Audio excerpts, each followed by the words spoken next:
Iya, baik. Berhenti sebentar biar nanti gampang dipotongnya di rekamannya. Baik, terima kasih. Bismillahirrahmanirrahim. Assalamualaikum warahmatullahi wabarakatuh. Waalaikumsalam Waalaikumsalam warahmatullahi wabarakatuh. Alhamdulillahirabbil alamin. Wassalatu wassalamu ala asrafil anbiya'i wal mursalin nabiyana wa nabiyyana Muhammadin sallallahu alaihi wasallam wa ala alihi wa ashabihi wa man tabi'ahum bi ihsanin ila yaumiddin wa ba'd. Qala Allah ta'ala fi kitabihil karim, a'udzu billahi minasyaitonir rajim. Bismillahirrahmanirrahim.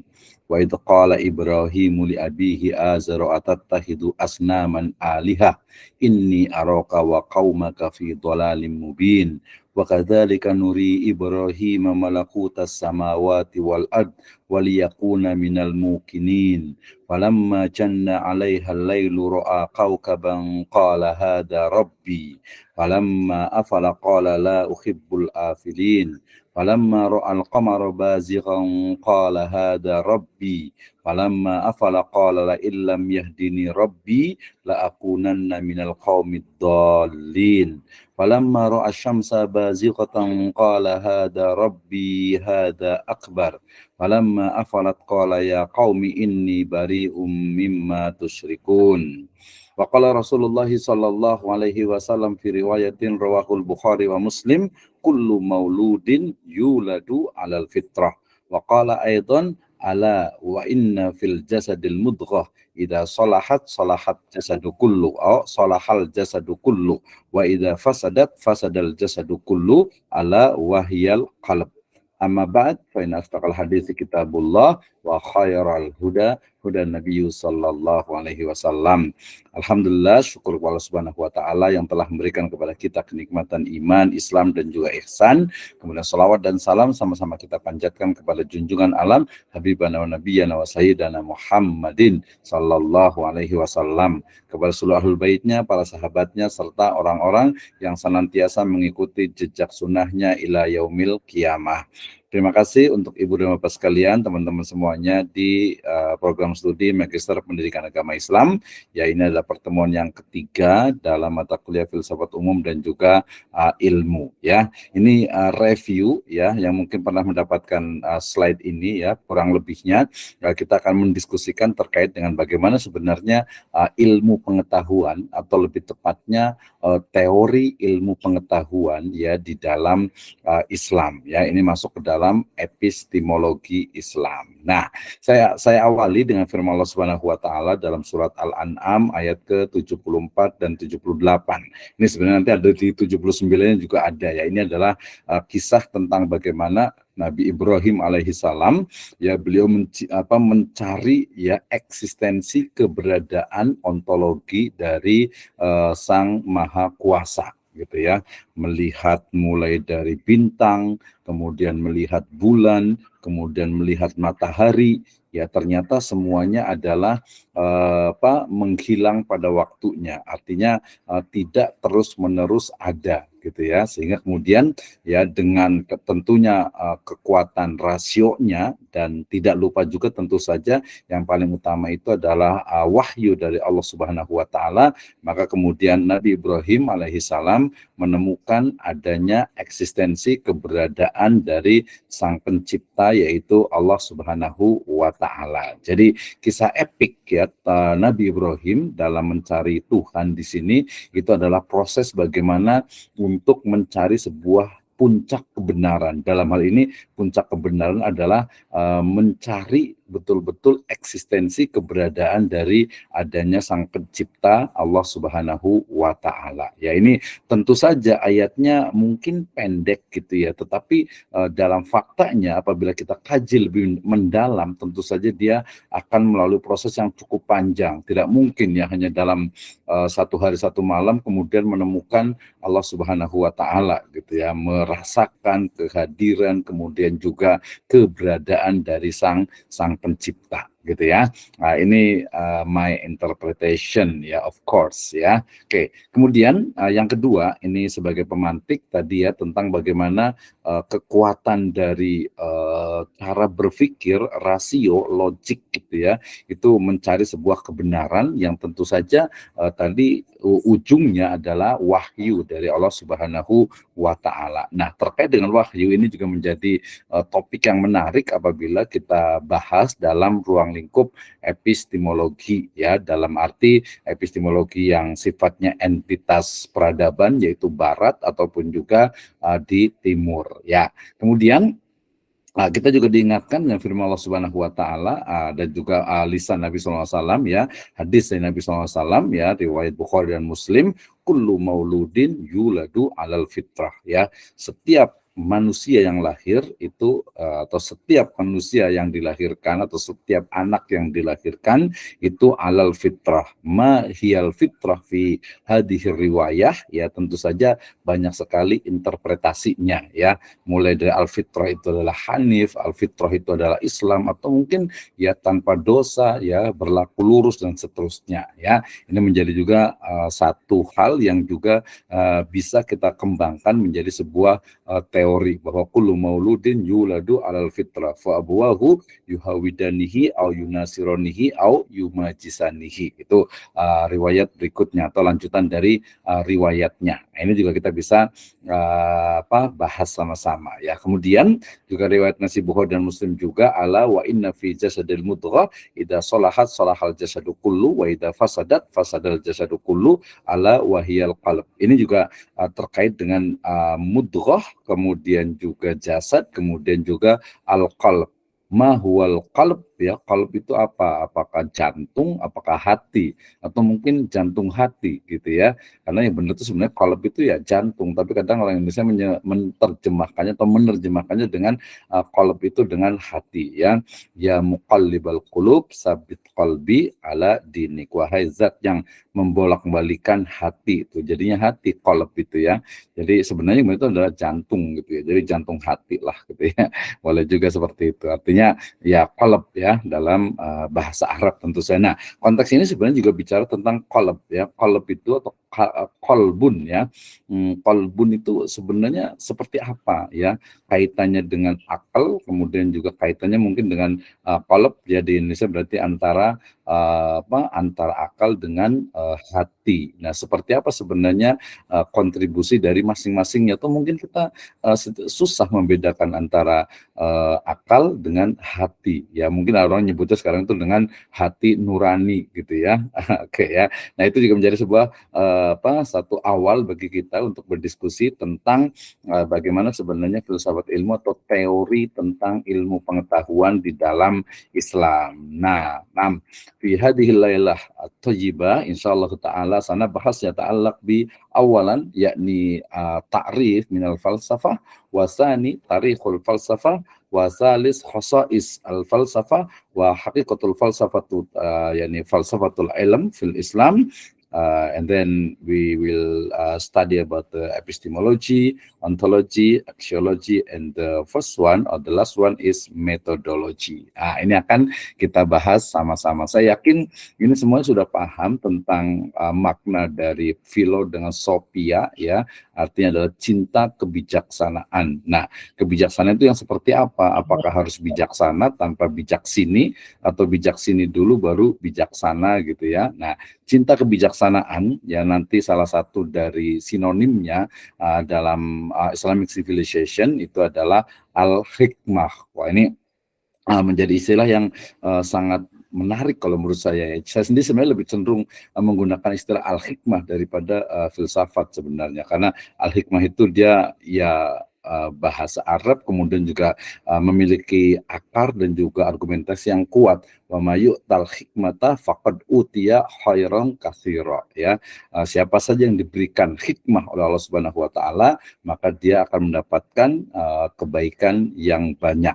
ya. Nah, itu al-hikmah ya. Oke, tapi nggak apa-apa juga karena kita juga akademisi, kita harus juga belajar bagaimana cinta kebijaksanaan ini dari filosofi atau philia dengan pilihan yang artinya cinta, dan sophia atau sepia juga terkadang gitu ya. Sophia juga yang menjadi kebijaksanaan.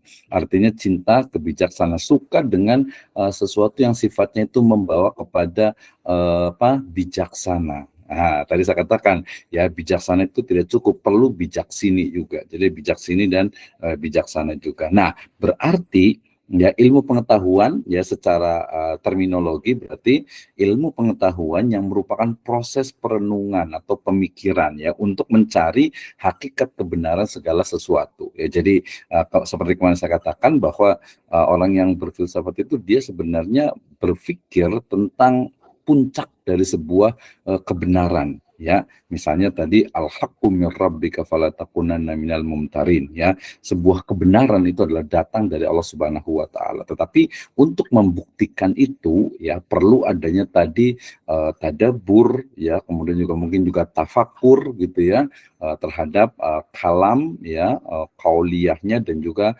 kauniyah. Kama qala Allah azza wa jalla ya, inna fi khalqis samawati wal ard wa ikhtilafil laili wan nahari la ayatin li ulil albab alladzina yadhkuruna Allaha qiyaman wa qu'udan wa 'ala junubihim wa yatafakkaruna fi khalqis samawati wal ard rabbana ma khalaqta hadza batila. Nah, ketika seseorang itu bisa menyebut, bisa mengatakan rabbana ma khalaqta hadza batila, tentu saja dia melalui proses yang panjang.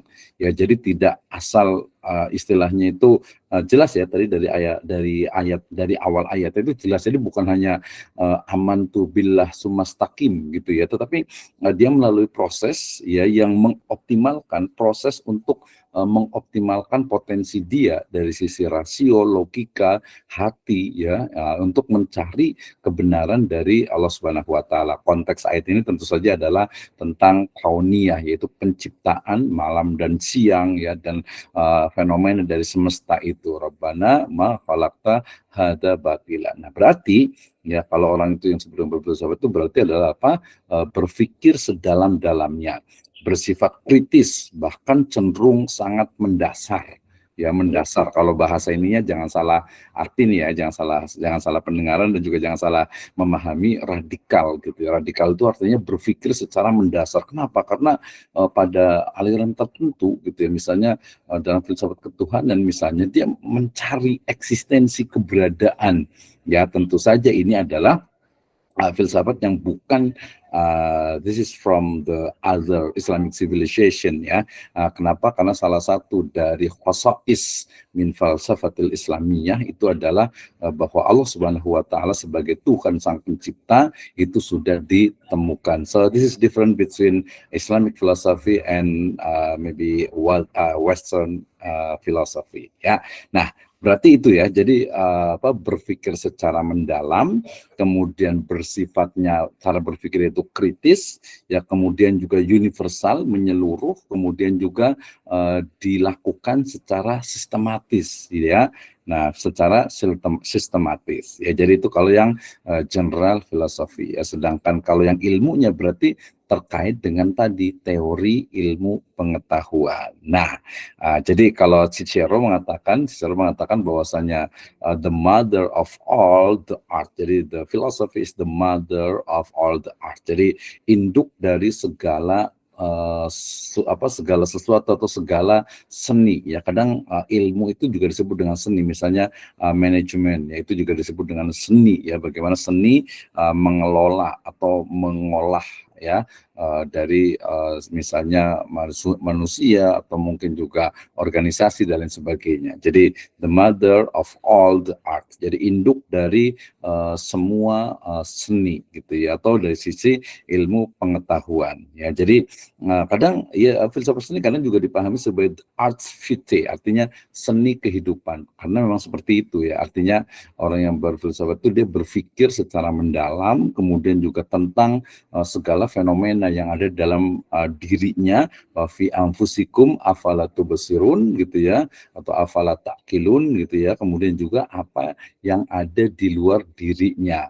manusia, masyarakat, komunitas, ya, dan juga semesta tentu saja. Oke, ini adalah definisinya. Nah, apa yang dibahas? The object itu ada dua. Yang pertama adalah objek material. Ini terkait dengan thinkable, ya. Thinkable ini berarti sesuatu yang memang bisa dipikirkan, ya, bisa dipikirkan dan ya dia rasional, artinya bisa dicerna oleh akal kita. Tapi ada juga yang berikutnya juga unthinkable, ya. Jadi sesuatu yang memang nggak pernah tuh tidak pernah terpikirkan oleh otak, ya, oleh akal tentu saja di situ. Itu juga dibahas karena memang ujungnya itu seperti itu. Misalnya melihat bagaimana fenomena semesta, gitu ya. Apakah ada mungkin kehidupan, ya, di luar bumi, gitu ya. Nah, termasuk juga ada unthinkable, ya, atau untouchable. Artinya sesuatu yang memang mungkin bisa dikatakan itu tidak diajarkan, ya, tidak diajarkan sebelumnya. Jadi mungkin ada sesuatu inovasi yang baru yang mungkin belum terbayangkan, gitu ya, belum terbayangkan sampai sekarang. Misalnya yang paling mudah kalau kaitan antara wahyu dengan ilmu pengetahuan itu adalah misalnya kejadian-kejadian yang memang seolah-olah itu di luar nalar. Misalnya kejadian Isra dan Mi'raj, gitu ya. Tadi saya katakan seolah-olah, gitu ya, mungkin karena keterbatasan dari akal dan juga ilmu pengetahuan teknologi pada waktu itu. Tapi sekarang dengan perkembangan teknologi itu sangat mungkin sekali untuk Isra-nya. Sedangkan Mi'raj berarti mungkin belum begitu sampai, gitu ya, belum begitu sampai bagaimana sebenarnya teksnya dan juga konteksnya, termasuk juga apakah di sana ada sentuhan teknologi, gitu ya, dan lain sebagainya. Ya, intinya objek materialnya adalah sesuatu yang memang bisa difikirkan oleh logika, oleh rasio, oleh akal, dan juga yang tidak bisa dipikirkan, bahkan sesuatu yang memang belum pernah, ya, diajarkan, ya, belum ada pembelajarannya, belum ada studinya lah istilahnya, gitu ya. Jadi belum pernah tersentuh oleh manusia tentang ini apa, gitu ya. Nah, seperti itu. Nah, sedangkan objek formalnya itu adalah dia terkait dengan spesifikasi. Artinya ada kekhasan, ya, kekhasan yang memang diambil dari masing-masing pemikir itu sendiri, ya, pemikir itu sendiri, filsuf kalau orang bilang itu, ya. Nah, dan juga dari sisi perspektif, karena kalau bicara tentang perspektif itu memang sering sekali, yaitu berbeda antara satu orang dengan yang lainnya. Ya, perlu kita pahami bahwa yang namanya perspektif itu adalah seperti kita melihat sebuah meja, gitu ya, kemudian kita lihatnya itu dari arah kaki meja itu sendiri. Nah, dari arah kaki meja itu berarti perspektifnya itu dari arah kaki meja. Oh, berarti seperti ini bentuknya, itu perspektif. Sama juga mungkin melihat seekor gajah misalnya, gitu, kita lihatnya itu hanya mungkin dari atas saja, gitu ya, atau mungkin melihatnya itu dari samping saja, atau mungkin bagian-bagian tertentu saja. Itu namanya perspektif, ya. Itu adalah objeknya. Kemudian tujuannya tadi, ya, lebih kurangnya sama dengan karakter, yaitu berpikir kritis, ya, yaitu berpikir sebanyak-banyaknya sampai tidak ada celah, ya. Jadi sampai tidak ada sesuatu yang tidak bisa tidak ada jawabannya, itu maksudnya, gitu ya. Misalnya ada orang berpikir tentang tadi yang mungkin unthinkable, tentang misalnya deja vu misalnya. Kayak deja vu itu kayak gimana, gitu ya. Ini seperti apa nih sebenarnya, gitu ya. Nah, apakah dia memang betul-betul ada? Ini berarti nanti deja vu terkait dengan ruh, gitu ya. Mungkin kalau dalam ilmu pengetahuan masuk ke dalam ilmu psikologi mungkin, gitu ya. Gitu. Atau mungkin sebenarnya tidur atau mimpi saja, gitu ya. Kalau deja vu kan nggak semua orang, gitu ya. Tapi kalau mimpi kan hampir semua orang itu bermimpi. Nah, dunia mimpi itu sebenarnya dunia apa nih, dunia yang berbeda atau apa, gitu ya. Nah, itu termasuk tadi terkait juga dengan keberadaan dari misalnya kenabian. Ya, seperti apa sih kenabian itu dalam konteks tadi berpikir secara kritis, gitu ya. Benar tidak yang Maha Pencipta itu mampu, istilahnya itu bukan mampu, artinya manusianya itu memang bisa berkomunikasi. Kemudian pilihan-pilihan itu seperti apa, ya, sampai ada pertanyaan yang cukup kritis, gitu ya. Pertanyaan cukup kritis, yaitu tentang kenapa ya sebagian nabi kok kebanyakan itu dari Hijaz ya, kemudian dari Palestina, kemudian dari Egypt, Mesir, kemudian dari Haran ya sekitar Persia sekarang dulu gitu ya. Nah, yang paling menarik itu kenapa dari misalnya dari India, oh ada juga yang menyebutnya kata Zulkifli katanya. Itu mirip-mirip, tapi ini sebuah teori ya tentang misalnya Siddhartha Gautama misalnya gitu. Atau mungkin dari Cina misalnya ada Confucius gitu. Oh, dianggap sebagai nabi, tapi apa ya referensinya itu ya belum ditemukan secara qot'i, sehingga itu ada sebuah teori. Oh, ada juga sampai mengatakan di Nusantara ini juga ada gitu, banyak teori itu tentang hal itu, sampai ada semacam berita yang belum tentu kebenarannya itu. Boleh kita perlu cek lagi tentang katanya Nabi Nuh itu kapalnya itu dibuatnya itu di Indonesia gitu ya. Karena pada waktu itu kayu yang ada yang tumbuh, kayu jati atau yang sejenisnya itu hanya ada di wilayah Nusantara gitu ya. Nah itu kan itu ilmu pengetahuan juga perlu dicari kebenarannya ya, perlu cari kebenarannya. Oke. Nah kemudian juga berpikir objektif ya, berpikir sesuai dengan kenyataan yang ada. Ini yang sering sekali gitu ya, pemikir-pemikir itu yang terkadang itu memang sangat terbawa ya oleh cara berpikir dari mulai masyarakatnya, kemudian lingkungannya, kemudian komunitasnya, kemudian guru-gurunya dan seterusnya gitu ya, sehingga ya di Yunani sendiri juga sama gitu ya. Sama juga di mana mereka itu akan mengikuti pemikiran dari gurunya gitu ya, atau mungkin orang-orang yang sebelumnya. Dalam Islam juga sama. Kalau kita melihat sekarang fenomena sekarang, kita bisa lihat dari gurunya siapa, kemudian bukunya yang dibaca mana, referensi itu mana. Nah ini sebenarnya kalau dalam berpikir ini mestinya sebenarnya dia harus objektif gitu ya, objektif. Misalnya fenomena, misalnya bagaimana masyarakat sekarang ini ya memiliki berbagai karakter keagamaan misalnya gitu ya. Nah itu juga kita bisa lihat dari runtutan dari sebelumnya tentu saja. Oke, ini ada objek, kemudian tujuan. Nah, karakter ini juga menjadi hal yang penting juga. Tadi ketika bicara tentang objek itu kan berarti segala sesuatu yang telah bergelar dengan sendirinya maupun segala sesuatu sebagai hasil kreasi manusia. Jadi yang dipikirkan, yang itu adalah ya tadi semesta gitu ya, semesta gitu ya. Jadi kan dulu itu orang berpikir ya, jadi kenapa kalau ada bukunya Pak Muhammad Hatta tentang alam berpikir Yunani itu, dia berpikir tentang bagaimana Yunani itu ya sebelum munculnya cara berpikir yang rasional ini, mereka sangat kental sekali ya dengan istilahnya itu legenda-legenda, mitos ya, kemudian kepercayaan kepada dewa-dewa dan lain sebagainya, dan itu jelas sekali gitu ya. Sampai hari ini pun masih sangat banyak sekali menjadi sebuah cerita legenda tentang matahari misalnya, yang adalah menurut mereka, menurut mitos Yunani itu adalah matahari itu adalah bola api yang kemudian ditarik oleh dewa. Kemudian juga ada dewa yang paling tinggi misalnya Zeus misalnya gitu, kemudian nanti ada Olimpik misalnya gitu, yang sekarang menjadi Olimpik jadinya ya, Olimpia yang menjadi kemudian Olimpiade ya. Kemudian juga ada Hercules gitu, yang setengah manusia setengah dewa dan sebagainya. Jadi dari situ kemudian berpikir ya akhirnya sebenarnya runtuh, tapi sampai sekarang masih banyak bahkan menjadi bahan-bahan untuk cerita anak, kemudian juga untuk film dan lain sebagainya gitu ya. Nah padahal mestinya itu adalah sebuah pemikiran yang sudah lama, yang sudah kuno lah ya, artinya sudah perlu ditinggalkan, karena dengan adanya logika, apalagi kita dalam Islam itu sebagai memiliki wahyu ya. Kemudian proses dari studinya ini terkait dengan bagaimana menguji asumsi. Asumsi itu adalah ya kalau dalam kuantitatif itu dia mirip seperti hipotesa. Jadi perkiraan awal lah gitu ya, perkiraan awal. Misalnya kemarin kalau kita ceritakan kenapa air laut itu misalnya warnanya biru gitu ya. Kenapa air laut itu biru? Oh ternyata pancaran atau pantulan dari misalnya langit gitu. Kemudian kita tanya apakah langit itu biru?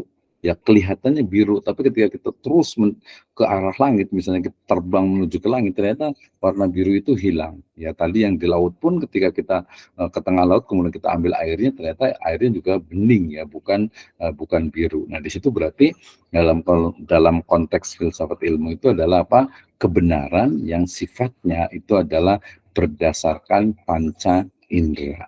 Nah, ya, jadi kita menemukan nih kalau panca indera itu selalunya adalah rasional, kemudian juga nanti dalam konteks paradigmanya itu adalah apa?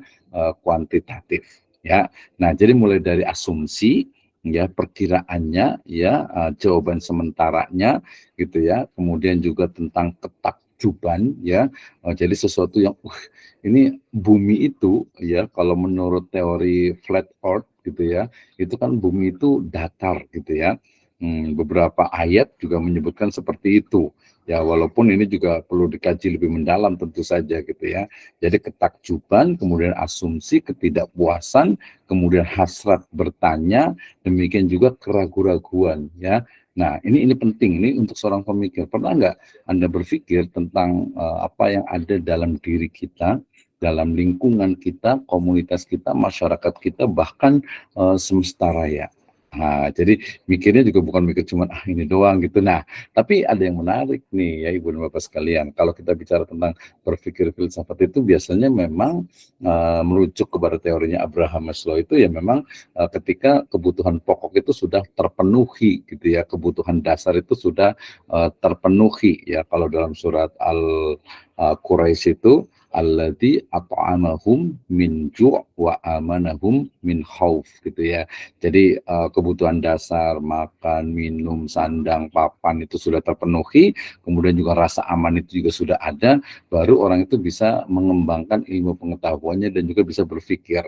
Nah, kenapa? Ya mungkin tidak semua orang itu bisa berpikir filsafatik karena memang mereka itu ya mikirnya itu bagaimana cara mendapatkan uang, bagaimana mungkin memenuhi kebutuhannya, makan, minum dan lain sebagainya gitu, sehingga untuk berpikir yang lebih jauh itu tidak banyak. Nah, makanya biasanya kalau ilmuwan itu ya mestinya dia memang dari secara kebutuhan itu sudah bisa dikatakan cukup ataupun merasa cukup ya.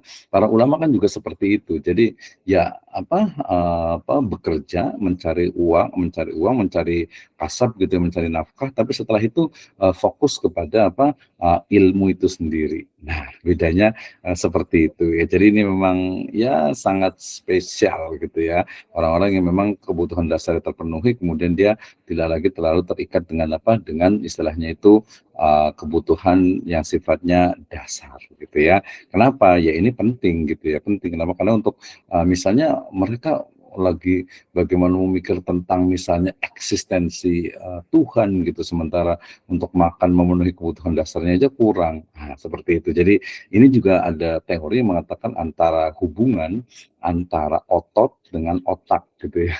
Antara otot dengan otak, ketika ototnya itu di kita sebut dieksploitasi atau mungkin digunakan secara berlebihan, maka fungsi otak itu akan berkurang gitu ya. Tapi kalau otaknya terus digunakan, fungsi ototnya juga berkurang juga gitu ya. Ini juga kadang ada beberapa ustadz, kiai atau mungkin juga tokoh-tokoh agama itu kadang suka sakit gitu ya. Walaupun nanti perspektifnya juga kalau sakit kan dapat pahala juga gitu ya. Nah itu lagi-lagi juga perspektif gitu ya. Oke, jadi kenapa muncul tadi berpikir itu ya, karena menguji asumsinya, ketakjuban, ketidakpuasan, hasrat bertanya, keraguan ya seseorang terhadap fenomena yang ada, termasuk juga diri kita ya.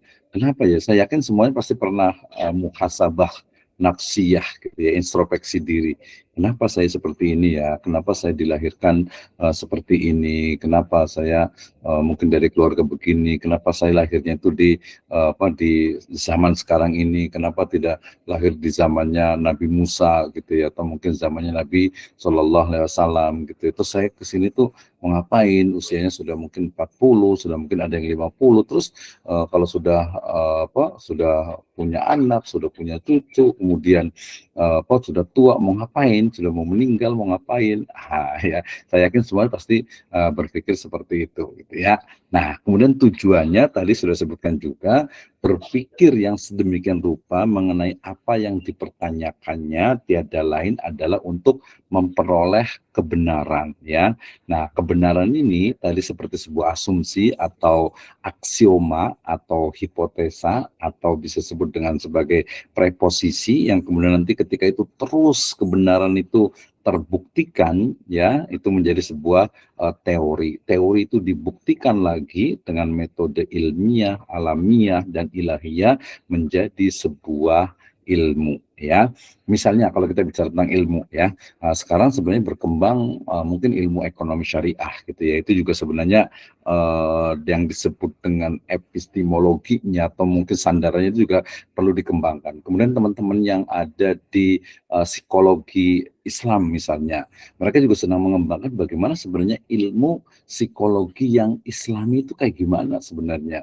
Ada nggak dasarnya? Ya, termasuk juga mungkin teman-teman yang di PAI ini, Ibu dan Bapak sekalian, tentang ilmu statistik. Ada nggak ya ilmu statistik yang ininya base-nya itu adalah Islam gitu ya. Nah, gitu. Kemarin saya buat acara yang dengan Prof. Sukri Hanafi itu tentang riset metodologi, ya, metode penelitian berbasis Islam ternyata memiliki ruang yang sangat luas untuk kita kembangkan ke depannya, ya. Dan ini tugas kita bersama sebagai seorang akademisi, sebagai seorang ilmuwan, ya. Remember bahwa ya we are the master. Kita adalah master, ya, bukan degree, bukan sarjana biasa gitu ya. Jadi harus levelnya sampai ke sana. Kemudian tadi cara berpikirnya, kemudian hasilnya adalah berwujud sistem teori. Jadi ada tentang teori tadi, teori itu adalah pengetahuan yang telah dibuktikan secara ilmiah, alamiah, dan ilahiyah. Ilmiah adalah paradigma positivisme dengan kuantitatif panca indera, kemudian alamiah adalah post-positivisme atau kualitatif, ya, dengan kebenaran alamiah, kemudian juga dengan model-model kualitatif tentu saja. Sedangkan ilahiyah adalah kebenaran yang didasarkan kepada wahyu, interpretasi yang kuat terkait dengan teks wahyu. Nah, orang menyebutnya dengan revivalis gitu atau tekstual gitu ya. Walaupun tadi tekstualnya juga tentu saja di sana bukan berarti tekstual sekali, tapi dia juga adalah kontekstual juga. Gitu ya. Jadi tadi ketika orang itu berfilsafat itu dia itu kan menemukan, ya, atau bisa juga memperoleh atau bisa juga menciptakan, ya, kalau menciptakan Tuhan gitu ya.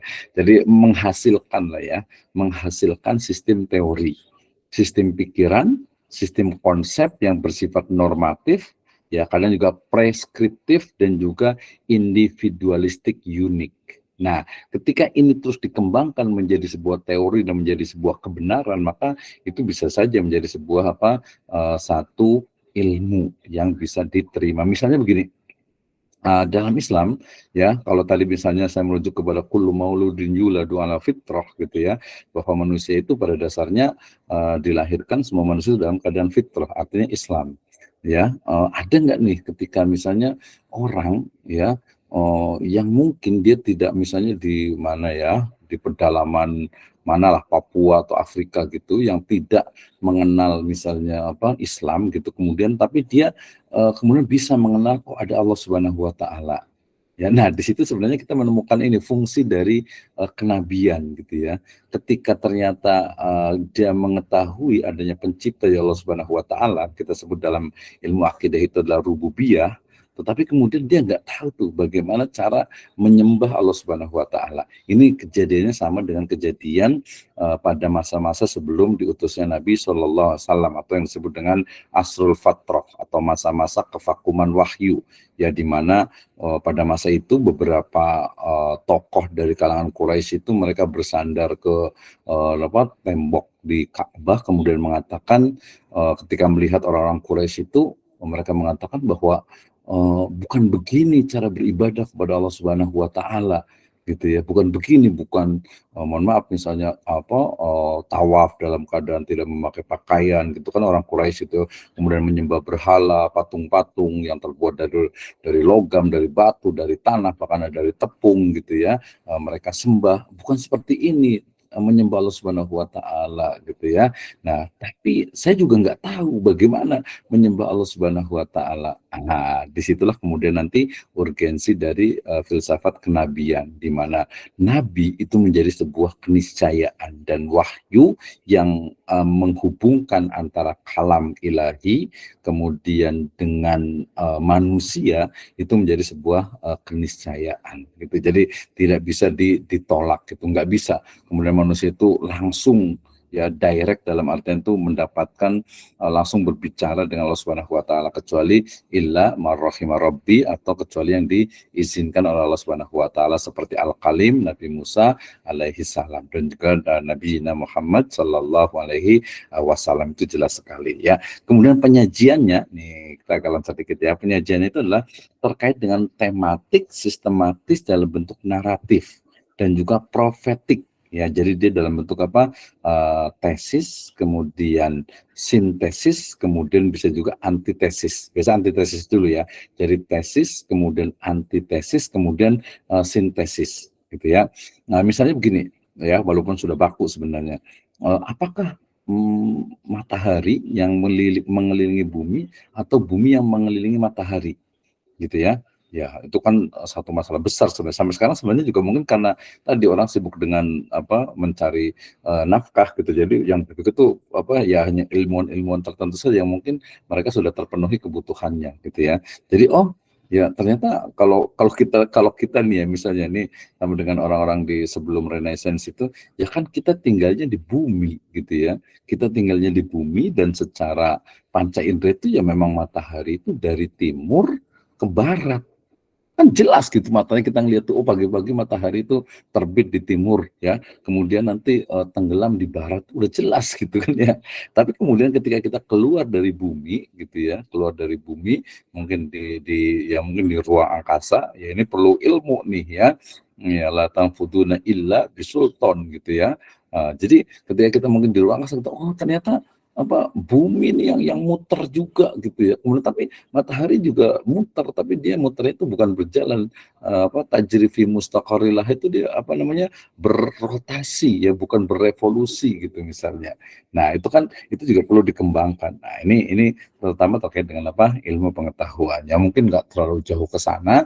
Kalau dalam filsafat ini sebenarnya minimal itu ada 3 nih yang dibahas utama ya. Yang pertama tadi adalah tentang ketuhanan. Nah, sayangnya memang ini mungkin ya karena kita muslim ya, alhamdulillah kemudian lahir dalam keadaan Islam, kemudian juga jarang diajak berpikir untuk apa, mendasar gitu ya, sehingga kemudian kita mungkin nggak berani tentang ini, berarti bagaimana nih ya, misalnya kita kalau tidak bisa lepas dari wahyu misalnya, ini Allah Subhanahu wa taala, Tuhan itu dia sebenarnya ontologinya, eksistensinya itu seperti apa, kaitannya tuh dengan ruh. Misalnya ada ayat wa nafahna mir ruhina ya, dan kami hembuskan atau kami ya sampaikan lah gitu ya, dari ruhina, ruh kami gitu ya. Kemudian kita juga kemarin sudah bahas tentang kalimat istirja gitu ya, inna lillahi wa inna ilaihi rojiun.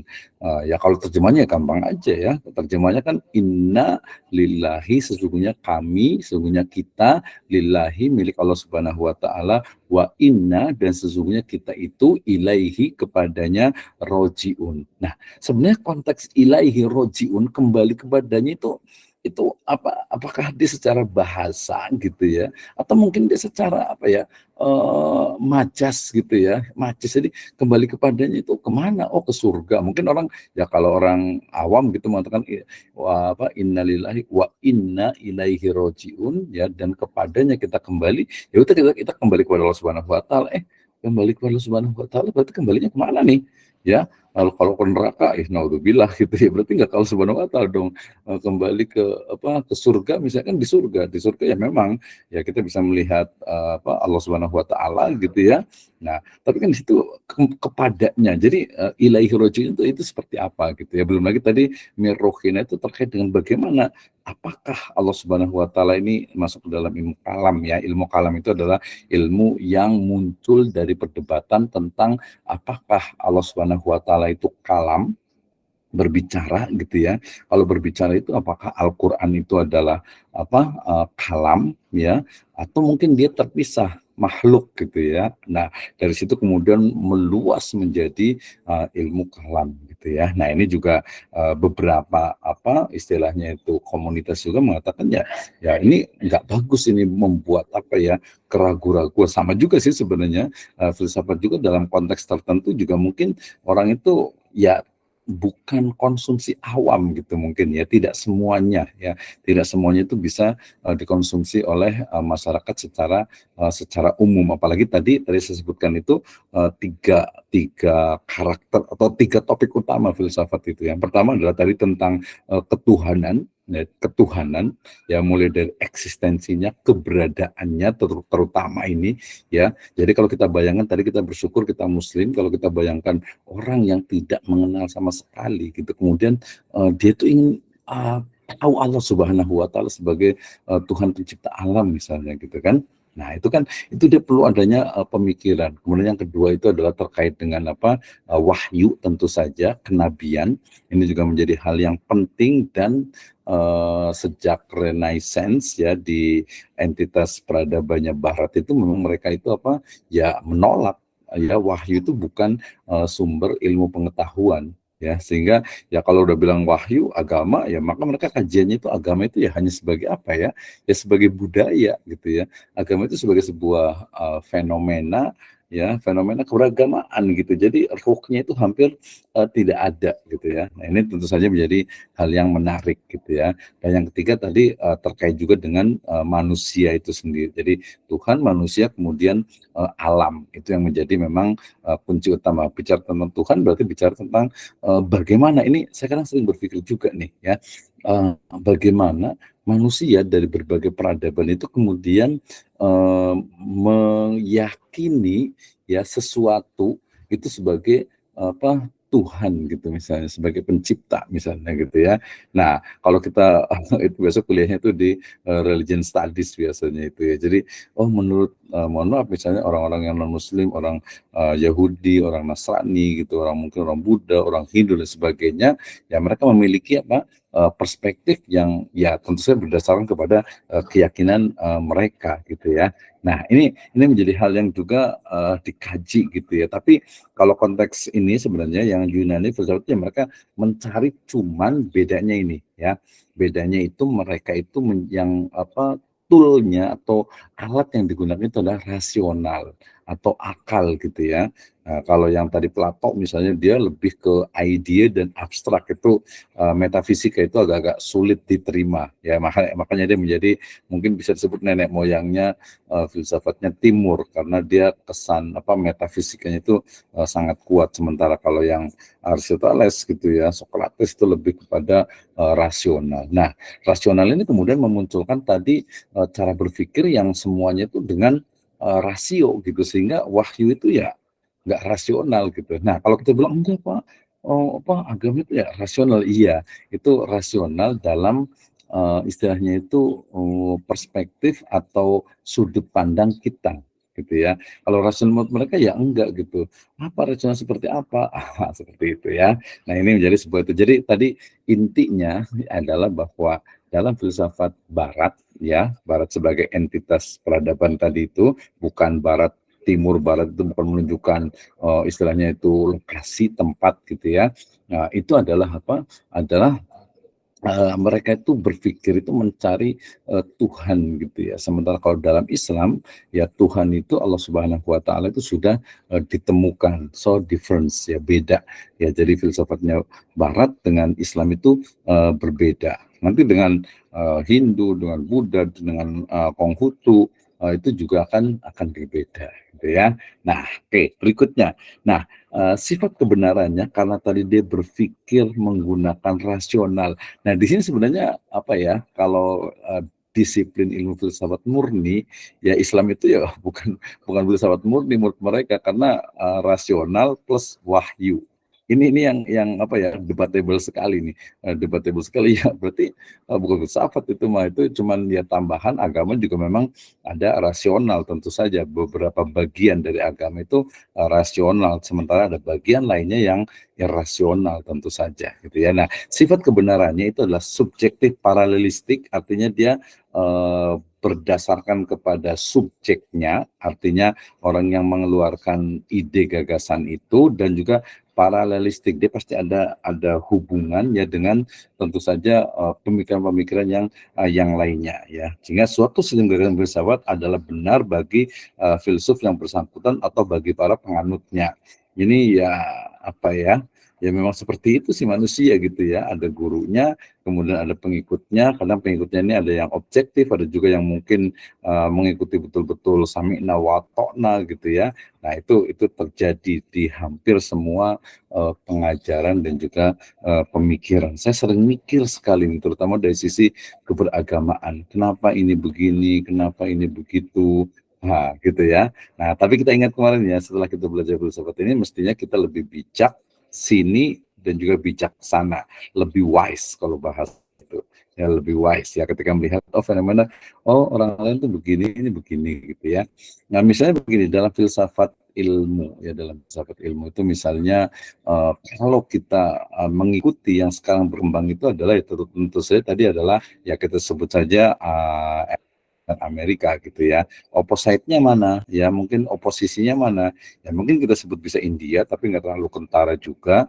Cina juga nggak terlalu kentara juga. Indonesia juga nggak kelihatan gitu ya. Kemudian ada yang kecil gitu, misalnya di Persia gitu ya. Tapi hampir semua tidak dianggap gitu, nggak kelihatan gitu ya, nggak kelihatan ya. Mungkin karena kita di Indonesia mayoritas dan memang tidak familiar dengan Persia misalnya gitu ya, sehingga ya nggak terlalu familiar, padahal mungkin bisa jadi mereka juga menciptakan, atau ya bukan mungkin ya, mereka memang memiliki apa ya kita sebut dengan madhab ilmu, kemudian juga baik dari sisi ontologi, epistemologi sampai ke aksiologinya, cuman memang mungkin tidak sedominan dari Eropa dengan Amerika gitu ya, termasuk kayak ilmu filsafat ini, karena ininya berbeda gitu ya, arahnya itu induknya itu berbeda gitu. Yang satu fisika, yang satu fisikal, yang satu itu adalah rasional, yang satu ke metafisika gitu ya. Jadi ini yang menjadikan kemudian apa sifatnya itu adalah subjektif paralelistik, kemudian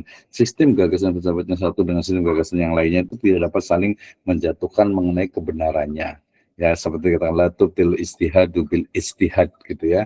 Jadi istihad itu tidak bisa dibatalkan dengan istihad yang lainnya atau istihad setelahnya, karena masing-masing memiliki memang ilmu pengetahuan, memiliki masing-masing argumentasi yang kuat. Ruang lingkupnya, ini yang kita bahas ya. Jadi ada ontologi itu adalah cabang filsafat atau metafisika umum yang mempelajari atau membahas tentang hakikat adanya segala sesuatu yang ada secara komprehensif atau nilai kesemestaan. Jadi adanya semesta, adanya manusia tentu saja di dalamnya gitu ya, adanya Tuhan gitu ya. Nah, itu yang dibahas itu gimana membuktikannya, bagaimana, apakah misalnya begini, teori tentang emanasi misalnya misalnya kemarin saya sudah sebutkan ya tentang tokoh Ibnu Sab'in ya, yang menyatakan bahwa selain istilahnya zat Allah Subhanahu wa taala,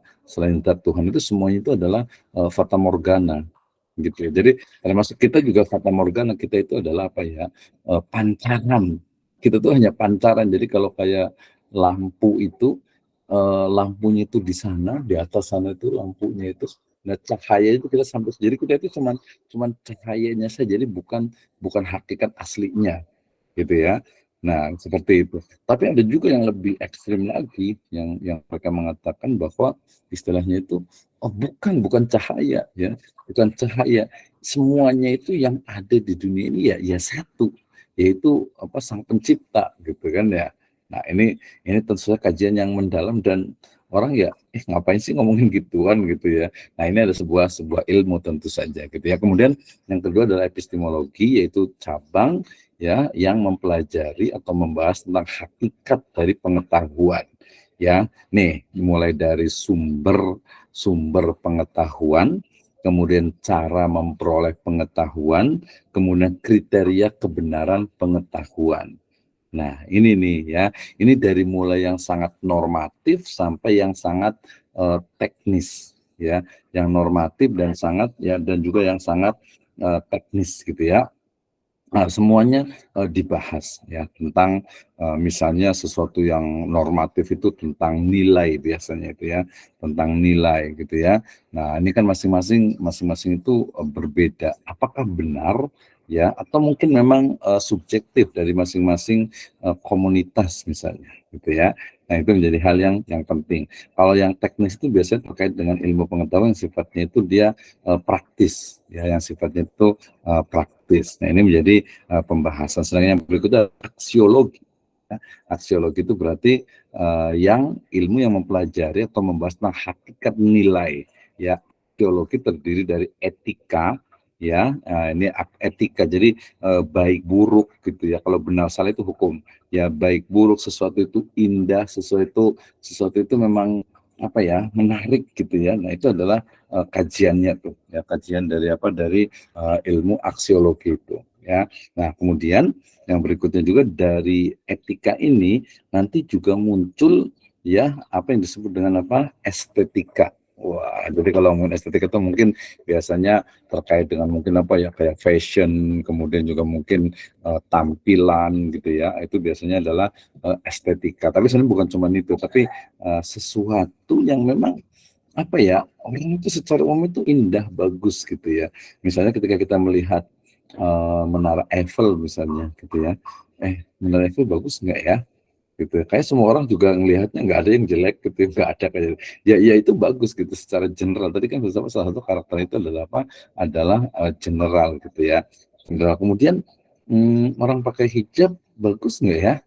Oh, itu kayaknya subjektif itu. Kalau kita umat Islam ya jelas bukan hanya bagus, tapi itu adalah kewajiban. Tapi kalau orang lain gitu ya, saya pernah kemarin cerita juga ya tentang beberapa komunitas di Indonesia, ada komunitas Konde Indonesia lah, ada komunitas kebaya, ada komunitas apa perempuan anti apa hijab dan sebagainya. Itu malah tak enggak, tapi mereka menganggap itu hijab itu apa ya, mereka anggap itu sebagai karung lah, apalah gitu ya.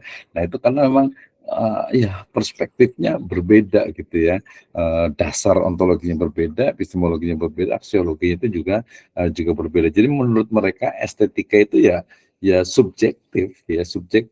Dulu mungkin pernah lihat ya, ada dibandingkan antara yang satu, seorang perempuan itu pakai kebaya, pakai konde gitu ya, kemudian setelah lagi itu pakai hijab tertutup rapat gitu ya, pakai nikop juga, cuman matanya doang kelihatan gitu ya. Nah, itu dua gambar itu disandingkan, kemudian di bawahnya tulisannya itu indah yang mana gitu ya, indah yang mana di antara dua gambar ini. Nah, gitu ya. Ini sih sebenarnya niatnya memang apa, mencela gitu ya, nggak suka dengan Islam lah istilahnya gitu ya.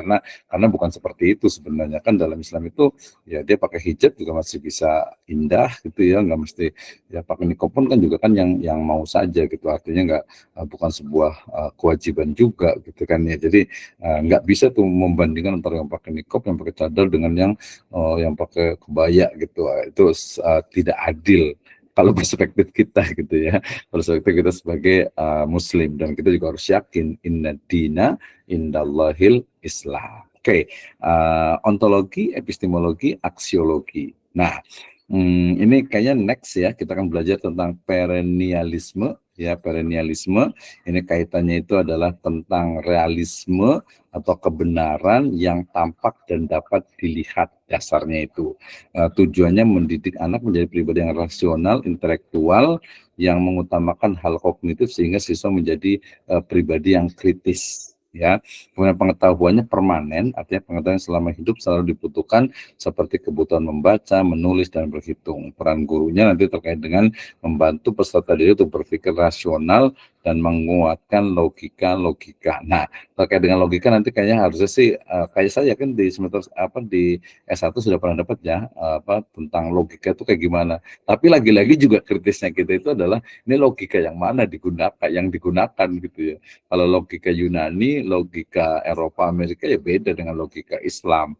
Logika dengan logika Indonesia juga akan berbeda gitu ya. Sebagai contoh yang mudah saja ketika orang itu bersedekah mengeluarkan uang, ya kalau logikanya Eropa dan Amerika itu ya dianggap walaupun mereka mengenal giving misalnya, ya the power of giving misalnya, tapi mereka ya itu mengurangi harta, tapi dalam Islam tidak gitu ya.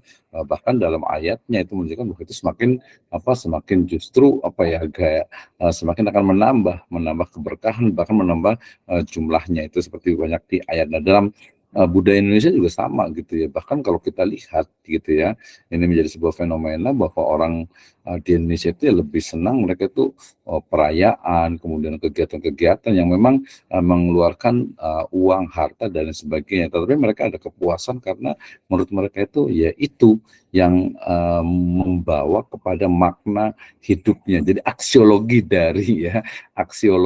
dari keyakinannya yaitu adalah bahwa mereka itu ya mungkin sedekah, kemudian juga ngasih makan anak yatim, bikin kegiatan-kegiatan yang ada di situ, makan-makan ya dan lain sebagainya gitu ya. Nah, nanti ada perennialisme, ada esensialisme, ada progresivisme, ada rekonstruksionisme, kemudian ini epistemologi tadi ya terkait dengan di sini sedikit lah ya. Jadi tadi kan ontologi ya, ini epistemologi. Jadi epistemologi kan dari tadi saya ngomong nih apa epistemologi. Jadi epistemologi itu adalah dari kata-kata epistemologi atau epistem yang artinya knowledge atau pengetahuan, epistem dan logos. Jadi epistemologi, epistem ilmu, logos ilmu tentang ilmu. Tapi lebih tepatnya adalah teori tentang ilmu pengetahuan. Bagaimana ilmu pengetahuan, sebenarnya yang penting ilmu ya, bukan pengetahuan ya, ilmu. Bagaimana ilmu sains ya. Jadi dibahas itu asal mula dari ilmu, kemudian sumber dari ilmu, kemudian ruang lingkup dari ilmu, kemudian nilai validitas, artinya jadi standar kebenaran dari ilmu, kemudian juga kebenaran dari pengetahuan itu sendiri. Ya, jadi hakikat, justifikasi, dan juga rasionalitas dari keyakinan. Ya.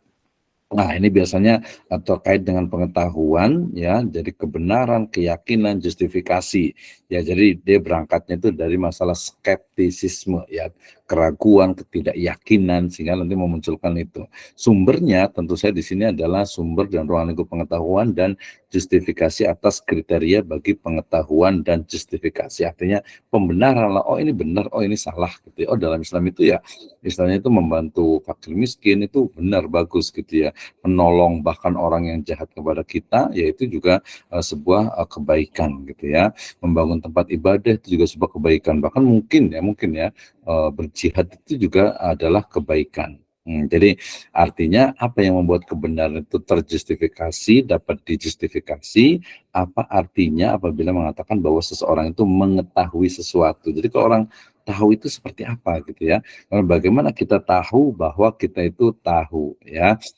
Andai dia tahu ya, atau biar semua orang tahu gitu ya. Nah, bagaimana kita tahu bahwa kita itu tahu. Nah, ini ontologi tadi ada ontos ya, ada logos. Artinya logos itu tadi ilmu, berarti ilmu tentang keberadaan. Ya, jadi cabang atau ilmu cabang metafisika khusus mempelajari sifat dan hubungan makhluk ya, teori tentang sifat makhluk atau jenis hal yang memiliki keberadaan. Ya, maka di situ ada monisme, dualisme, materialisme, idealisme, dan agnostisisme. Jadi semua yang isme-isme, maka kita ada dinamisme, animisme, gitu ya. Jadi kayak gimana sih sebenarnya itu bahas aksiologi dari action ya. Aksion artinya nilai, dan logos ya artinya teori atau ilmu. Ilmu tentang teori atau teori tentang nilai. Jadi ini tentang untuk apa pengetahuan ilmu digunakan, ya bagaimana kaitan cara penggunaannya dan kaidah-kaidah moralnya, kemudian bagaimana penentuan objek yang ditelaah berdasarkan pilihan moral, kemudian bagaimana metode ilmiah yang digunakan dengan norma-norma profesional. Ini masuk ke dalam filsafat etika. Ya, nanti tadi saya sebutkan aksiologi itu ada etika, ya. Jadi etika adalah cabang dari filsafat aksiologi yang membahas tentang masalah-masalah moral. Ya, jadi lebih fokus kepada perilaku, norma, adat istiadat, kebiasaan yang berlaku pada komunitas tertentu. Ya, misalnya kalau orang itu istilahnya ke orang tua itu cium tangan gitu ya, merunduk dan sebagainya, itu adalah bagian dari etika yang ada di tempat tersebut. Nah, biasanya etika itu kebaikan tingkah laku yang penuh dengan tanggung jawab terhadap diri sendiri, masyarakat, dan juga terhadap Tuhan ya sebagai Sang Pencipta. Jadi itu etika ibadah. Kalau dalam kajian seperti itu ya etika gitu, bagaimana upaya ya tingkah laku menyembah atau mendekatkan diri kepada Allah Subhanahu wa Ta'ala. Sedangkan estetika itu terkait dengan bidang studi manusia, mempersoalan tentang nilai keindahan. Jadi beda ya, jelas ya, estetika itu kan keindahan ya. Jadi keindahan yang artinya itu segala sesuatu yang terdapat unsur-unsur yang tertata secara tertib dan harmonis dalam satu kesatuan hubungan yang menyeluruh. Ya, artinya suatu objek itu indah bukan semata bersifat selaras, berpola baik, melainkan harus juga mempunyai kepribadian. Jadi estetika tadi ya, estetika kalau dalam Islam itu the great proportion ya, proporsi agung, artinya estetika puncak yaitu manusia itu sendiri. Nah, this is for me ya, from me, thank you very much. Terima kasih atas pembahasannya. Udah jam 9 lebih, masih ada waktu sekitar 20 menit. Kita bisa diskusi bersama terkait dengan filsafat ilmu, terutama dari sisi ontologi, epistemologi, dan juga aksiologinya. Dan yang paling penting adalah aktualisasinya. Kalau udah tahu begini, kita ngapain dong? Gitu ya. Nah, sebenarnya kita bisa ini juga kita bisa simpulkan juga. Oke, sambil ada yang mau bertanya, berdiskusi, membahas, boleh juga. Tapi saya mau menyimpulkan bahwa aktualisasi atau setelah kita memahami tentang filsafat ilmu, tentang filsafat umum, berarti menstimulus kita untuk berpikir ulang gitu ya. Sebenarnya berpikir ulang itu bukan berarti mikir lagi nih, ini bener nggak nih, bukan seperti itu, tapi untuk menguatkan keimanan kita, keyakinan kita, kemudian juga kepercayaan kita agar semakin kuat. Ya, ini tentu saja berbeda dengan tadi orang yang ketika beriman, ya sudah, yaudah iman aja lah, nggak usah macam-macam. Cukup nggak? Ya cukup, boleh juga, silahkan gitu. Kita alhamdulillah kita Islam, kemudian kita yakin ada Allah Subhanahu Wa Ta'ala, kemudian kita tinggal beribadah kepadanya, ngikutin syariah, aturan, selesai, udah, nggak usah macam-macam gitu ya. Nggak apa-apa juga, boleh juga gitu ya. Itu terutama orang awam. Tapi ada beberapa level orang yang berpikir dia, ini saya Islam. Kenapa ya saya Islam gitu ya? Nah, jadi jangan saya kan Islam karena tadi karena orang tua saya Islam, karena nenek moyang saya Islam. Jangan seperti itu mestinya gitu ya. Wala taqfu ma laisa laka bihi ilmun, inna sam'a wal basar wal fuad kullu ulaika kana anhu mas'ula. Jadi jangan jangan udah saya Islam, ya udah Islam begini aja gitu, udah Islam udah gitu. Terus Allah Subhanahu Wa Ta'ala dari sisi rububiyah, rububiyahnya iyalah Allah Sang Pencipta, cukup kan, udah yakin aja gitu ya. Nah, ya boleh juga sih kalau mau level seperti itu, ya nggak apa-apa juga gitu. Tapi kita diberikan karunia la'allakum ta'qilun, la'allakum tatafakkarun, itu harus dioptimalkan juga. Ulul albab, ulul absar, ulul aidi, ya ulin nuha gitu. Itu salah satu dari anugerah Allah Subhanahu Wa Ta'ala, dan memang tidak semua manusia bisa berpikir ke sana gitu ya. Ya orang lain tadi mungkin ya sibuk dengan mencari uang, mencari harta, kebutuhan hidup dan sebagainya, ya mungkin boro-boro mau mikirin tentang ya udahlah Islam aja. Makanya kan kalau orang awam itu ya ya udah kita juga kan kalau ulama juga kalau ulama, ilmuwan, cendekiawan itu ya memang secara personal kita mengatakan ya kita juga awam, kita juga masih belajar, tapi secara proses kita itu adalah selalu berpikir ya mencari kebenaran tentang Islam, tentang rububiyah, tentang uluhiyah, tentang mungkin sifat 20-nya gitu, itu selalu asmaul husnanya, sifatihil ulyanya itu dipikirkan ya. Tetapi dipikirkannya ini ya dia dengan mendalam. Ya mungkin nggak sampai sih ya ke level filosof gitu, nggak sampai gitu, karena kita tetap selalu berada dalam bingkai syariat, tapi minimal memahami, mengetahui cara berpikir mereka, gitu kan ya, cara berpikir, oh mereka berpikir seperti itu ya, gitu ya. Nah, dia seperti itu. Nah, sebenarnya ini yang di Eropa itu ya, yang ditentang ya pemikiran-pemikiran doktrinal dari gereja itu yang ditentang oleh kalangan rasional, karena doktrin gereja itu semua harus ngikutin ya ngikutin dari pembesar-pembesar mereka gitu. Jadi rasional itu hampir tidak ada, kemudian juga ilmu pengetahuan itu tidak berkembang. Nah, ini juga sebuah problem. Makanya kemudian di barat itu muncul istilah the God was dead gitu ya, Tuhan itu sudah mati gitu ya, Tuhan mereka sudah mati gitu, artinya udah bukan zamannya lagi bicara tentang wahyu, tentang kitab suci dan sebagainya. Itu maknanya seperti itu sebenarnya, gitu ya. Tapi ketika Islam itu muncul ya, kemudian apakah juga seperti itu? Nah, gitu ya. Lagi-lagi kita berada di kotak yang berbeda. Satu kotak itu adalah tadi pemikir-pemikir dari kita sebut saja perwakilannya Eropa dengan Amerika. Di kotak lainnya itu adalah Islam. Nah, apakah mereka kotak ini bisa saling beririsan? Semacam diagram Venn misalnya gitu ya. Wallahu a'lam bishawab. Ada irisan, itu selalu ada, karena dalam Islam sendiri ya rasionalitas, rasio, logika itu juga digunakan ya. Jadi tadi ada yang memang hanya iman saja sudah cukup gitu, tapi penggunaan logika, rasional itu juga digunakan, dan itu juga banyak dibuktikan. Oke, terima kasih, ada 19 orang nih. Masih ada waktu ya, sekitar 15 menit. Mungkin nanti boleh ada yang mau berkomentar, atau nanti boleh saya tanya juga nih. Ya, mudah-mudahan kita ke depan nggak ini ya, tidak apa sih namanya itu, tidak ya, kalau ngantuk-ngantuk dikit bolehlah, artinya tidak mengganggu aktivitasnya lah ya, karena kan kita sampai setengah 10 gitu ya, insya Allah tidak mengganggu, karena kalau mulai jam 7 itu agak sedikit nggak nyaman gitu ya, karena sholat isyanya itu tanggung gitu. Jadi kalau dalam ini subjektivitas saya sih ya. Jadi kalau umpamanya kita belajar, walaupun boleh juga sih belajar sampai sholatnya itu ditunda, sebenarnya boleh gitu. Tapi kalau online begini dan kita masih bisa setelah sholat isya, why not gitu ya, kenapa tidak gitu ya. Toh insya Allah setengah 10 masih ada waktu lah gitu ya. Kalaupun nanti sambil belajar, sambil mungkin ibu-ibunya sambil gendong anak, sambil ini ya, sambil tidur rebahan gitu ya, nggak apa-apa juga lah. Bari ya ngadangu abdi ngecapruk gitu ya.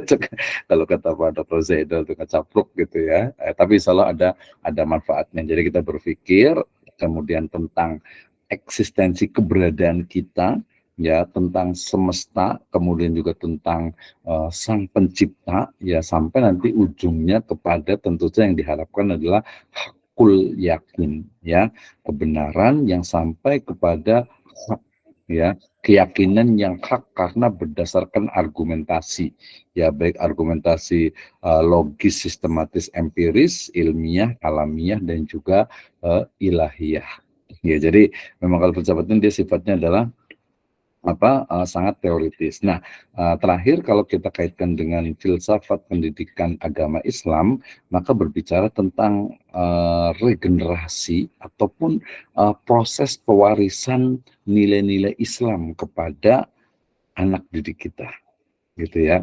Kenapa harus diajarkan? Ya, apa materi yang diajarkan? Ya, metodologi yang diajarkan itu seperti apa? Ya, kemudian juga bagaimana agar peserta didik itu juga mendapatkan pengetahuan dan juga mereka juga mampu berpikir secara kritis, ya, berpikir secara mendasar, sehingga juga mereka akan sama-sama mendapatkan sebuah kebenaran yang bukan hanya diperoleh melalui doktrin, tetapi juga dari cara berpikir atau mereka sendiri yang memikirkannya, sehingga muncul ada yang di situ kesadaran. Nah, oke, masih ada waktu 10 menit, saya nanti 12 menit ya. Tadi saya sebutkan di awal gitu ya, bahwa insya Allah agar nanti agak sedikit variasi ya, karena biasa saya selalu menyebutkan yang belajar itu kan mahasiswa gitu ya. Jadi kalau saya ngomong terus gitu ya, ya saya pintar sendiri gitu ya. Padahal student center learning itu adalah mahasiswa yang belajar, sehingga masih seperti yang kemarin. Nanti kalau ada usul yang lain boleh juga, tapi saya ingin semuanya nanti ada challenge yang itu untuk UTS dan juga untuk UAS gitu ya, dari sekarang disiapkan. Jadi nanti sesuai dengan mata kuliah kita gitu ya. Jadi masing-masing dari mahasiswa itu nanti akan membahas tentang satu tokoh ya. Jadi apa istilahnya itu filsafat ilmu gitu ya. Filsafat ilmu menurut misalnya mulai dari Al-Kindi, Al-Khwarizmi, kemudian Al-Farabi, ya, kemudian juga mungkin Al-Ghazali juga, Ibnu Taimiyah, kemudian juga Ibnu Qayyim, kemudian tokoh-tokoh sampai ke Indonesia, mungkin ada Hamka gitu ya, mungkin juga ada Muhammad Hatta, kemudian juga profesor-profesor yang ada di Indonesia sekarang ini juga bisa menjadi kajian gitu ya. Nantinya kita akan jadikan satu menjadi panorama filsafat ilmu ya, dari Jazirah Arab sampai ke Asia Tengah dan juga Nusantara. Nah, gitu ya. Setuju nggak nih? Ada Pak Ustadz Asep Iman Saifuzaman, Ibu Linda Mawardi, ada Pak Hasanuddin, ada Ibu Eha Soleha, ada Ibu Irmayanti, ada Ustadz Abdul Syakur, ada Nur Komaria, ada Pak Dede Sulaiman, ada Ustadz Rizky Juli Harsa, ada Pak Muhammad Farhan Wahid, ada Ibu Lina Herlina, Bapak Puji Rahman Hakim, Ibu Ira, ada Pak Ustadz Kulubul Hayat, ini yang online. Ini kemana ya, mukanya nggak kelihatan ininya ya. Kameranya dinyalakan ini sebenarnya nih ya. Ada Pak Arif Awaludin, ada Ustadz Dede Firdaus, ada Ustadz Alvin Kudratullah, ada Ustadz Baihaqi Ghazali, dan Ustadz Muhammad Mahfud. Mudah-mudahan on nih. Silakan. Pak Dokter, masih nyupir ini. Ada waktu nih. Silakan Ustadz Puji Rahman Hakim. Oke, terima kasih ya Ustadz Puji ya. Mau komentar atau ini? Silahkan.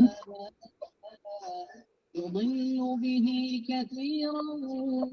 kayaknya masih ngaji nih kayaknya, Masya Allah ya.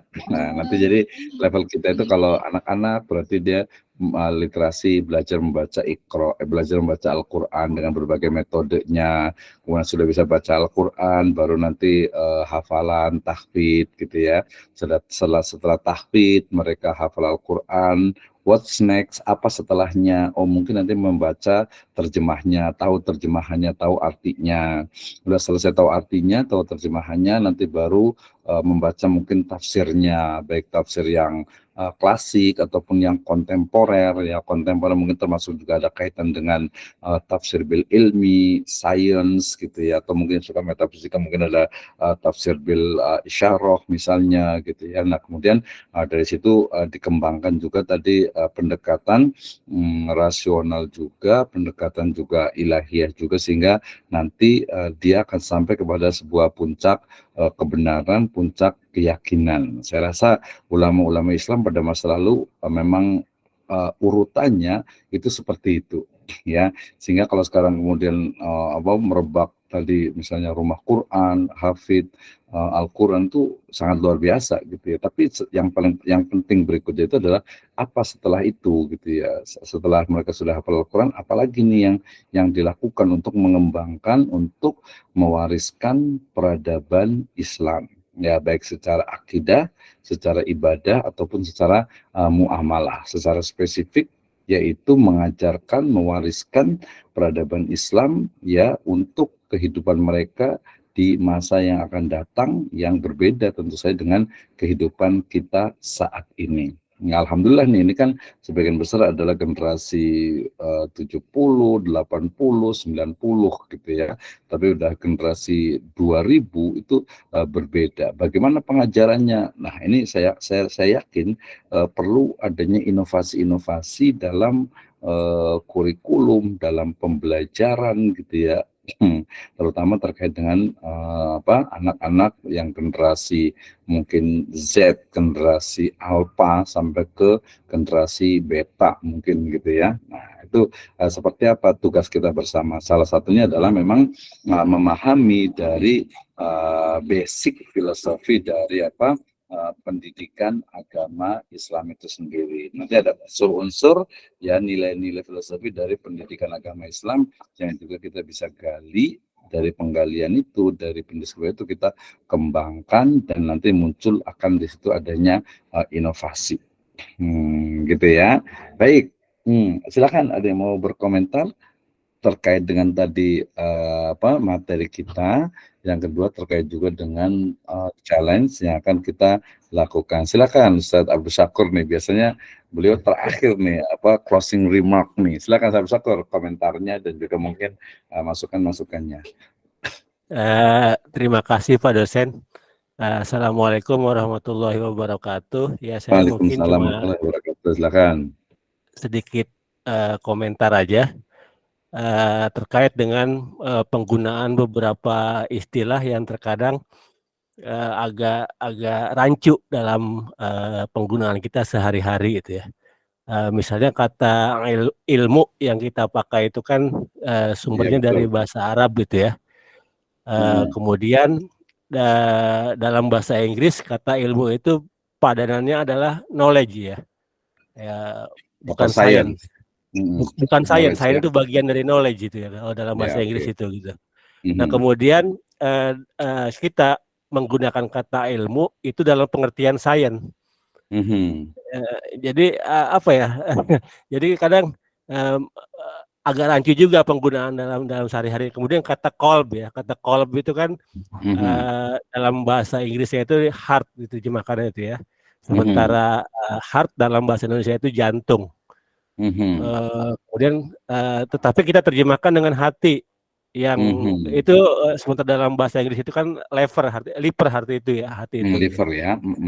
Iya, jadi kata hati dalam bahasa Indonesia itu sebenarnya bukan terjemahan dari liver ya, tapi terjemahan dari heart gitu ya.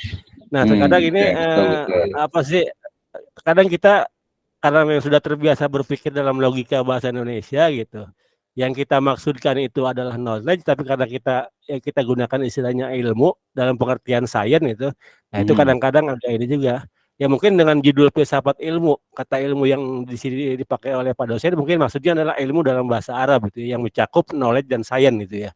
Mungkin itu juga gitu. Ya mungkin itu cuma tambahan aja Pak dosen, mohon maaf. Tapi ada menarik nih Pak Sakur, justru saya juga pengen tahu juga nih, kan yang belajar dosen belajar juga nih. Kira-kira tadi kaitan ya mungkin perbedaannya antara knowledge dengan science gitu. Karena kalau dalam bahasa Indonesia kan ada tadi pengetahuan dengan ilmu. Kalau dalam bahasa Arab itu ada al-ilm, ada juga al-ma'rifah atau ma'arif gitu ya, pengetahuan. Nah, kira-kira bedanya apa nih antara knowledge ya dengan science? Karena tadi sebutkan science itu bagian dari knowledge atau mungkin perkembangan dari knowledge itu sendiri science. Mungkin boleh nih sebelum nanti ke yang lain. Kalau saya yang pernah tahu gitu ya, kalau knowledge itu kan bersifat umum ya, dan betul. Sebagian besar itu bangunan argumentasinya itu dibangun dengan cara berpikir rasional gitu ya. Nah sementara science itu adalah pengetahuan rasional yang sudah terverifikasi secara ilmiah gitu. Jadi itu yang kita sebut dengan aliran positivisme atau aliran empirisme itu. Jadi orang barat sendiri tidak semua bisa menerima sesuatu yang rasional kalau itu tidak terverifikasi secara empiris gitu ya. Nah makanya agak tepat sebenarnya kalau belakangan kita menerjemahkan sains ya dengan sains gitu ya. Bukan ilmu ya. Bukan ilmu ya. Karena memang beda itu antara knowledge dengan sains gitu ya. Karena memang knowledge itu kan sesuatu yang bisa jadi benar secara rasional, Kayak semacam yang dilakukan oleh para mutakallimun itu kan membuktikan keberadaan Tuhan dengan cara berpikir rasional gitu ya. Betul. Yang kalau diverifikasi secara empiris ya nggak bisa itu. Ya, karena memang Tuhan berada di luar empirisme gitu ya. kita gitu. Jadi ya mungkin gitu apa sih perbedaan ininya. Kalau sementara dalam Islam itu kan ada istilah selain ilmu juga ada istilah ma'rifah ya. Ma'rifat betul. Itu biasanya itu kan digunakan oleh kelompok yang apa sih penggunaan kolab gitu apa yang apa sih yang jalan-jalan apa sih jalan suluk. Tasawuf gitu ya. Gitu ya. Betul. Jadi ma'rifah itu lebih merujuk kepada pengetahuan yang didapat melalui pengembangan hati sebenarnya pengembangan qalbu gitu. Sementara ilmu itu merujuk kepada pengembangan akal ya. Akal sendiri dalam bahasa Arab itu dalam bahasa Inggris diterjemahkan dengan intelek ya, bukan rasio. Ya. Betul. Jadi intelek itu dalam bahasa Indonesia artinya adalah gabungan kerja antara akal dengan hati. Nah itu kadang repotnya begitu Pak dosen. Ya, oke. Ya, terima kasih Pak dosen. Saya udah terlalu banyak ngomong kayaknya. Assalamualaikum warahmatullahi wabarakatuh. Warahmatullahi wabarakatuh. Baik, kita dapat pencerahan baru ya terkait dengan tadi knowledge, kemudian science ya, kemudian juga tapi tadi ada PR nih, siapa nih? Saya mau tanya ke siapa nih ya? Kayaknya yang Ustadz yang bahasa Arabnya bagus nih. Tadi ada satu lagi yaitu fun ya. Ilmu itu kadang, tapi bidang sih ya. Bidang ilmu itu adalah fun. Ya, jamanya itu adalah funun gitu ya. Nah, ini juga menjadi hal menarik nih. Saya mau nanya ke siapa ya? Ustadz Mahfud masih on nggak nih ya? Atau yang Ustadz Qulubul Hayat nih yang Ustadz lah yang jadi pakai peci tuh, Pak dosen. Siapa nih? Ustadz Dede Sulaiman tuh. Oh iya benar yang kita ini kuning yang lotok nih kayaknya nih. Ustadz Dede Sulaiman bisa on nih. Jadi saya mau tanya itu apa beda antara makrifat ya?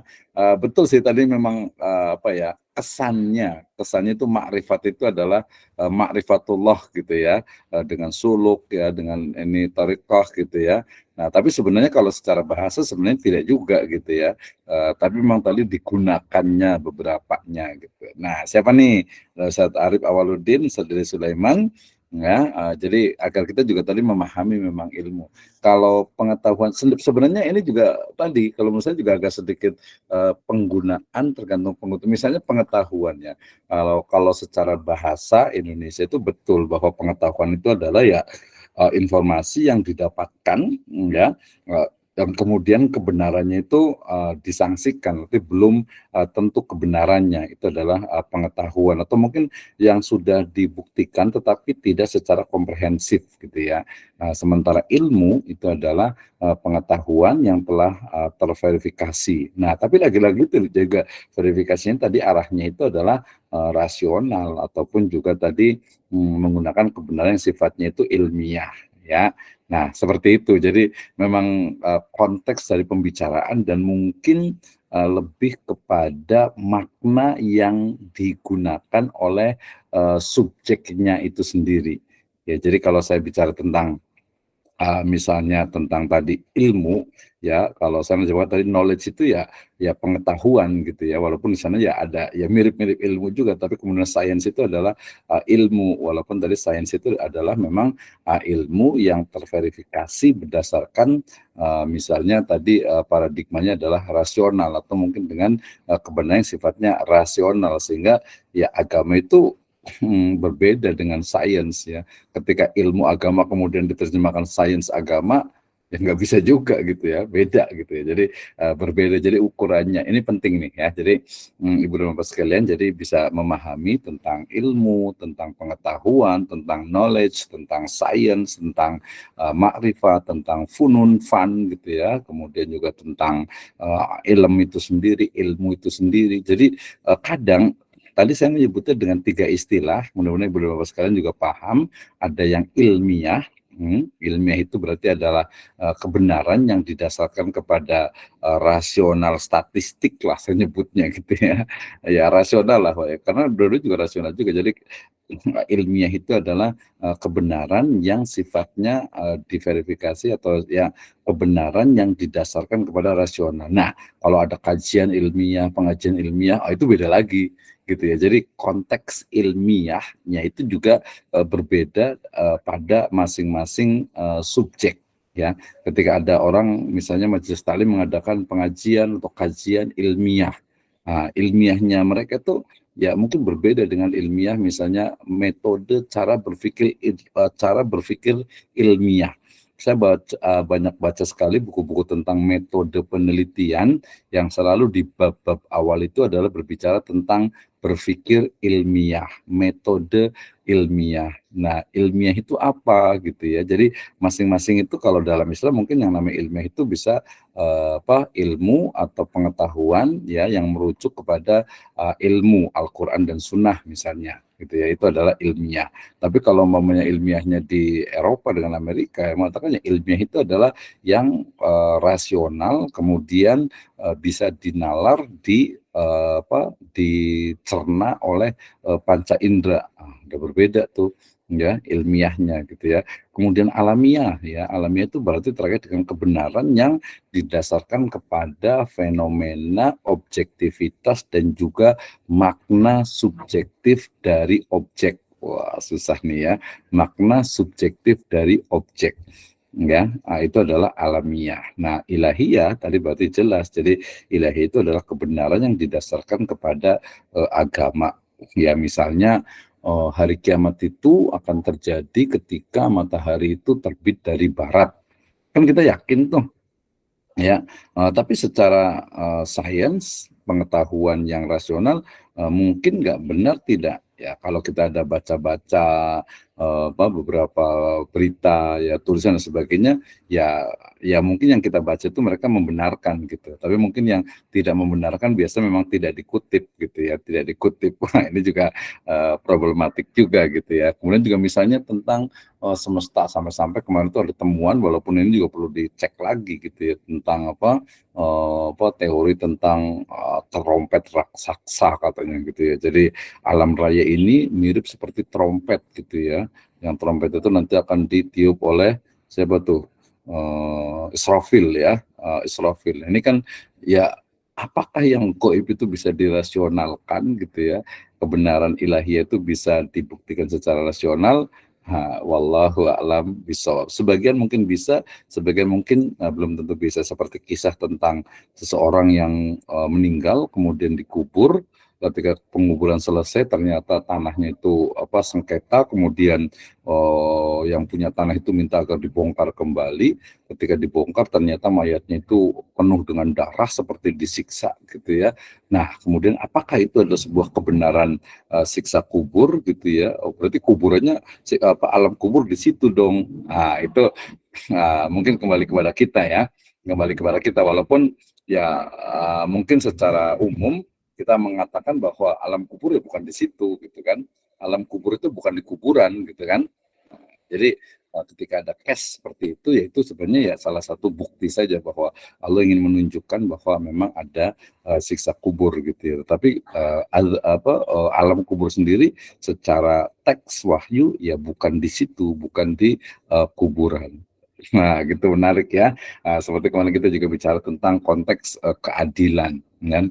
Keadilan di dunia ya, yang kemudian nanti akan implikasi kepada keadilan di akhirat. Ketika keadilan di dunia itu tidak diwujudkan, maka keadilan itu akan mencari ruangnya sendiri untuk membuktikan atau untuk menegakkan keadilan itu sendiri. Nah, seperti itu ya. Baik, sudah 36 nih lewat 6. Jazakumullah khairan. Terima kasih Pak Abdul. Yang lain juga kita tunggu untuk diskusinya. Yang pasti nanti saya akan buat di Google Classroom untuk challenge-nya, yaitu berupa masing-masing menuliskan tentang tokoh ya, silahkan.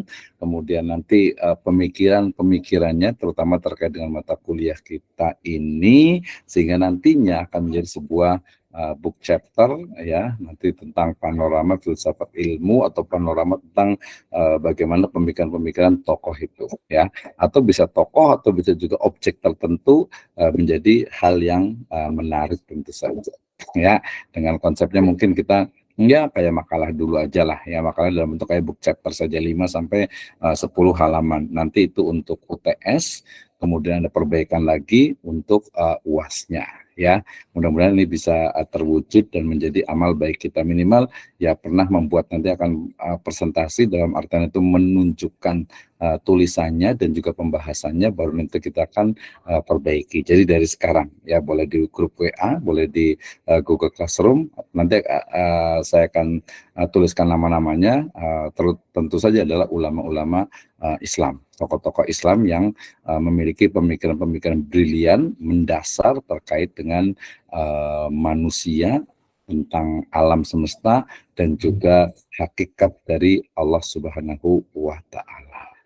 Naam, hadza minni, jazakumullahu khairan ala ihtimamikum wa nahtatim bidu'ai kafartul majlis walhamdulillah. Alhamdulillahirabbil alamin. Subhanakallahumma wa bihamdika asyhadu an la ilaha illa anta astaghfiruka wa atubu ilaik. Wallahu muwaffiq ila aqwamit thoriq. Wassalamualaikum warahmatullahi wabarakatuh. Waalaikumsalam warahmatullahi wabarakatuh. Terima kasih. Oke, terima kasih Supuji, Rahman. Assalamualaikum teman-teman. Nanti absen